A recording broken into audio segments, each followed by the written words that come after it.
大家好，我是君君，欢迎收看本期视频。这期视频呢，咱们测的是日本的一款丝袜，无印良品的这个包装的配色还挺可爱的哦。然后倒是也没有什么其他特别之处。然后我拿的是肤色，它正反两面都有窗口展示这个丝袜的颜色的。现在才包装，里面就是这个塑料袋。里面就是包的这个丝袜，我现在摸着它，我感觉挺顺滑的，颜色肉眼看也是比较自然的，没有过白和过黄，长度挺长的，然后它是一线单的，这里可以明显看到腰部这里两根很明显很长的线头。然后这个线的做工是有一点扭曲，没有那么直。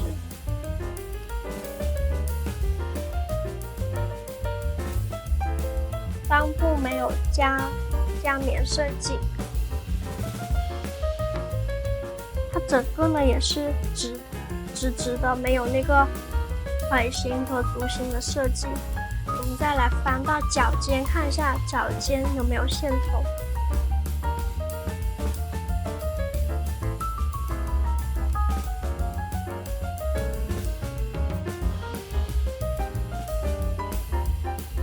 脚尖也是有一个很明显的线头，然后它的脚尖是全透明的，没有做加固设计。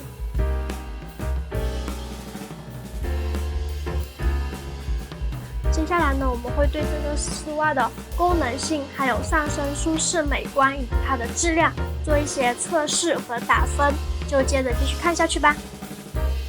接着呢，我们测一下它的透气性。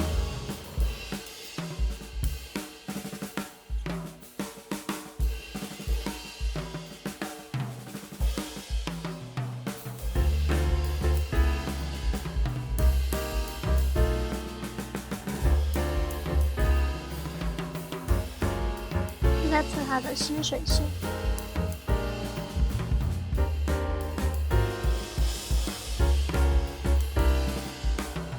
这个水珠是挂在这个丝袜上面的，没有吸收，也没有反射到表面上。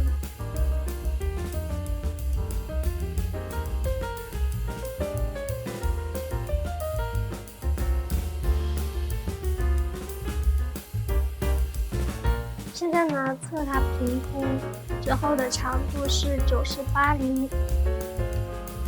现在呢，我放入了重力球，拉伸的长度是138厘米。现在呢，我们来测它的防紫外线。现在这个仪器的数值是在1505左右。覆盖丝袜之后，现在数值降到了1247左右。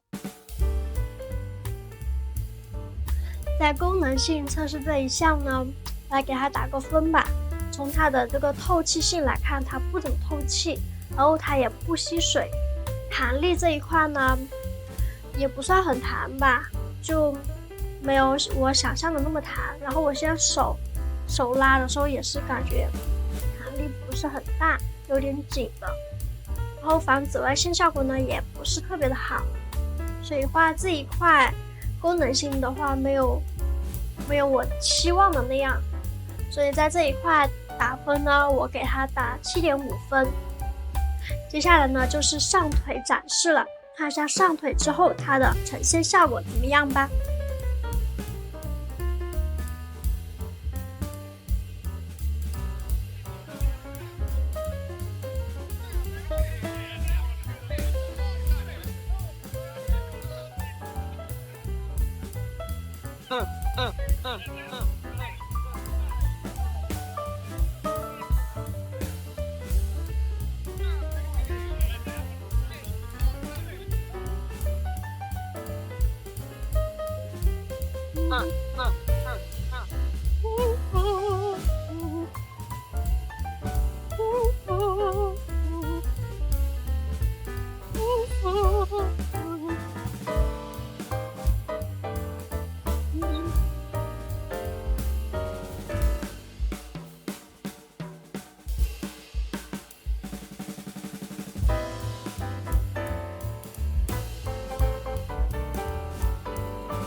上身体验了一番之后呢，我说了一下他给我的一个感受。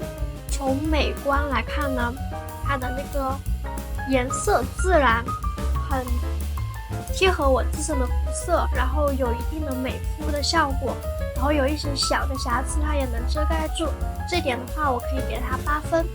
然后透明度的效果呢也还不错，整个丝袜就给我的感觉就很清透轻薄，这点的话可以给它8分。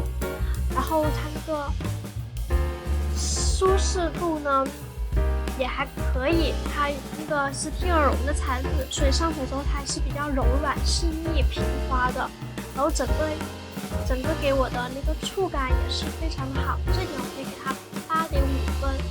然后吊裆这个情况呢，它是有点吊裆的，然后整个弹力也不够大，所以我穿上去的时候，我的那个裆部根本就无法贴合，整个就是悬空的一个状态。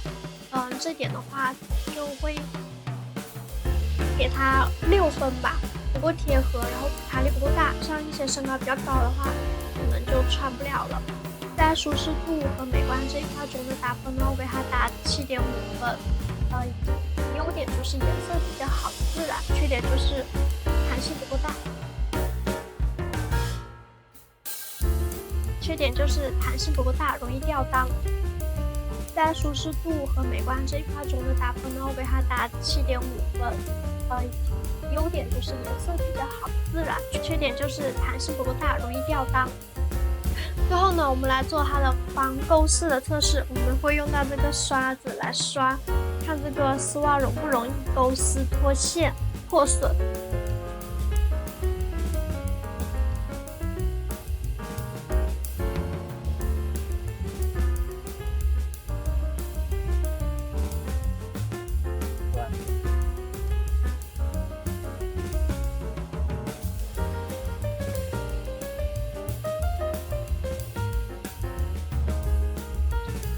这个防勾丝的测试呢，我们也已经做完了。说一下它质量这一块吧。首先是它的线头，它线头是很明显也比较多的，像腰部和脚尖都是有很明显的线头，这点呢我给它打7分。做工这方面呢还算工整，也没有感觉车线有什么特别的不好的问题。然后织的那些，这点呢我给它打8分。最后呢，就是它这个防勾丝和抗起球是比较好的。然后我用那个刷子去刷它，它也没有很明显的脱丝和起球，就基本看不太出来它已经破损了。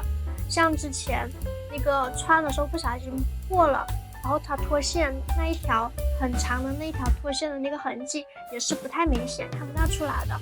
所以这一块它的防勾丝是比较好的。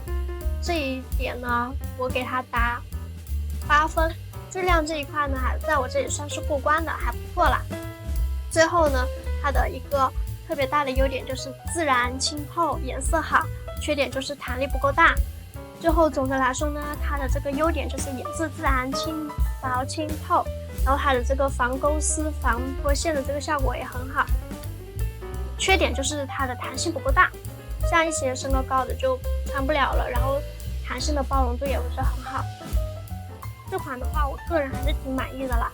无印良品的东西呢都是精而简，所以这款丝袜呢我第一次拼，所以给我的个人感受我还是觉得不错的。可以尝试一下这个无印良品的这个丝袜。好了，本期的视频呢就到这里结束了。喜欢本期视频的话，别忘了一键三连哦。然后喜欢我们视频也别忘了订阅和关注我们。我们下期再见了，拜拜。